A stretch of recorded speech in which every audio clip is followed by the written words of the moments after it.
Bueno, buruketa hau egitera goaz, eta lehenengo eta behin ikusiko dugu zeintzuk direzen buruketatik atera daikeguzan datuak. Hemen jarri ditut, bai? Venga, irakurriko dugu. Kale inkesta bat eginda. Galdetutakoen 80%ik telebista ikusten dute edo irakurri egiten dute. Edo agertzen denean badakigu dela bildura. Orduan, telebista ikusi edo bildura irakurri, bai, hemen dugu, izango litzateke 80%ko probabilidadea, edo 0,80. 135ek bi gauzak egiten dituzte. Bi gauzak egiten badabez, ebaketari buruz hitz egiten ari gara. Orduan, T ebaki I 0,35. Eta 60%ik ez dute irakurtzen. Hau da, irakurtzearen kontrakoaren probabilitatea 0,60. Orduan, kalkulatu dezakegu hemendik, irakurtzearen probabilitatea izango da, batken 0,60, beraz 0,40. Eta galdetzen digute, kalkulatu ze probabilitate duten gertaera hauek sorian pertsona bat aukeratuta. Telebista ikusten du eta ez du irakurtzen. Hemen eta dekogunez ebaketa da, orduan. Eskatzen diguten lehenengo gauza izango da kalkulatzea hurrengo probabilitatea. Telebista ikusten du eta ez du irakurtzen. Orduan, hau ulertzeko eskematxo bat egingo dugu. Begira, imaginatu telebista ikusten dutenak multxo honetan daudela eta irakurtzen dutenak multxo honetan. Bai? Hau telebista, hau irakurri. Orduan, telebista ikusi eta ez irakurri zer izango litzateke. Baketa daukagunez, bete behar dira, hartu behar ditugun elementuak dira, bi baldintzak aldi berean betetzen dituzten elementuak. Orduan, lehenengo, telebista ikusten dutenak zeintzuk dira, honek. Baina aldi berean, izan behar dira irakurtzen ez dabenak. Orduan, multxo honeri kendu behar dutzat, zati honetan dagozan elementuak ze honek ere irakurleak dira. Orduan, geratuko gara eremu honekin. Orduan, eremu honen probabilitatea kalkulatzeko, egingo duguna izango da, telebista ikustearen probabilitateari kenduko diogu ebaketa, telebista ikusi eta irakurtzearen probabilitatea. Kenduko diogu zatitxo hau. Orduan, zer gertatzen da hemen? Ni elementu hau ezagutzen dodala, hemen daukat. Baina telebista ikustearen probabilitatea ez dakit. Orduan, kalkulatu behar dut.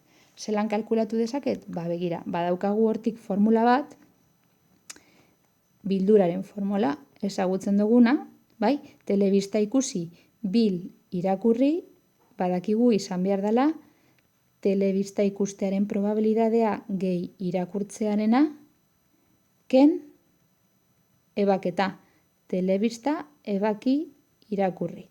Orduan, hemen ordezkatzen baldin baditut ezagutzen ditudan elementuak, begira, bildura honen emaitza badakit, da 0,80. Orduan, 0,80 berdin.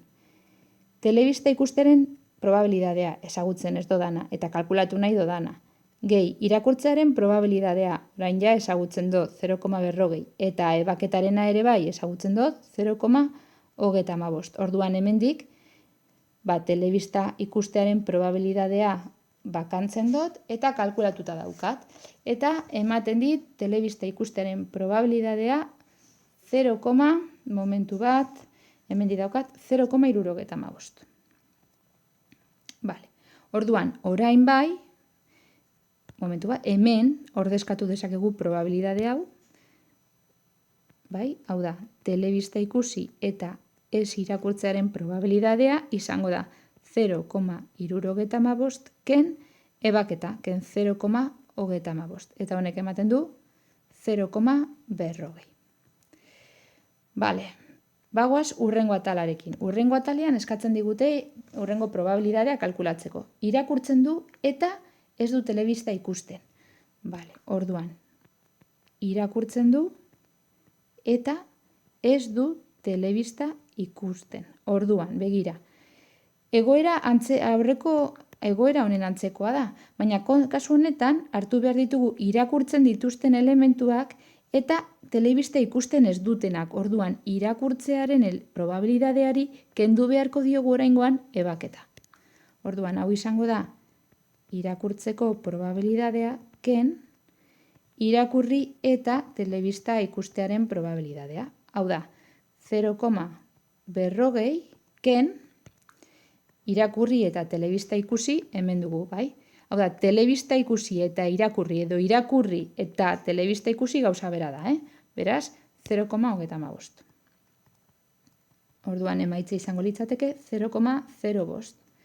Venga, bagoaz hurrengoarekin. C. Bi gauzetako bat baino ez du egiten. Hau da, edo irakurtzen du, edo telebista ikusten du. Orduan, edo telebista ikusten du, hau da, telebista ikusi baino irakurri ez, edo irakurri egiten du, baina telebista ez du ikusten. Orduan, kasu honetan zer egin behar dugu, bildura daukagunez hemen, bi hauen arteko batuketa egitearekin nahikoa. Orduan, honen lehenengoaren probabilidadea kalkulatuta dekogu eta da 0,40. Eta bigarrenaren probabilitatea ere kalkulatuta dekogu eta da 0,05. Orduan, honen probabilidadea izango da 0,45. Ez du ez gauza bat eta ez bestea egiten. Eta, orduan, telebista ikusi ez eta irakurri ere ez. Bueno, hau ebasteko gogoratu behar gara De Morganen legeetaz, bai? Orduan, gogoratzen dozue, hau sala begira. Bilduraren kontrakoa, aurkakoa, bai? Orduan, zelan kalkulatuko dugu bilduraren aurkakoaren probabilidadea? Batken, bien arteko bildura, batken, telebista ikusi, bil irakurtzearen probabilidadea. Beraz, batken 0,80, honek ematen du 0,20. Eta azkenengoa, telebista ikusi eta irakurri gertaerak askeak dira? Begira, hemen egingo duguna izango da kalkulo erraz bat. Hasteko. Konparatuko ditugu bi gauza. Konparatuko dugu telebista ikustearen probabilidadea, dala hortik kalkulatuta dekogu, 0,75. Eta kalkulatuko dugu telebista ikustearen probabilidadea jakinda irakurtzen duela. Bai? Probabilidadea hau kalkulatzeko, formula bat daukagu, lehenengo zenbakitzailean jartzen dugu bien arteko ebaketa, telebista ikusi eta irakurri. Hau izango litzateke, telebista ikusi eta ebak 0,35. Eta behan jarri behar dugu baldintzaren probabilidadea. Beraz, irakurtzearen probabilidadea dela 0,40. Zatiketa hau ematen du 0,875. Orain, pentsatu.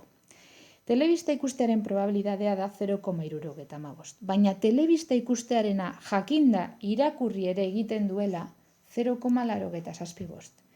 Hemen, telebista ikustearen probabilidadean aldaketa bat eman da, jakin dugunean irakurtzen duela. Orduan, argi dago, irakurtzeak nolabaiteko eragina daukala telebista ikustearen probabilidadean. Oda, baldintza hau sartu dodanean probabilidadea aldatu eginda. Orduan, nolabaiteko eragina dagoela argi dago. Bi probabilidade hauek desberdinak direnez, badakigu bi gertaera hauek menpekoak direla.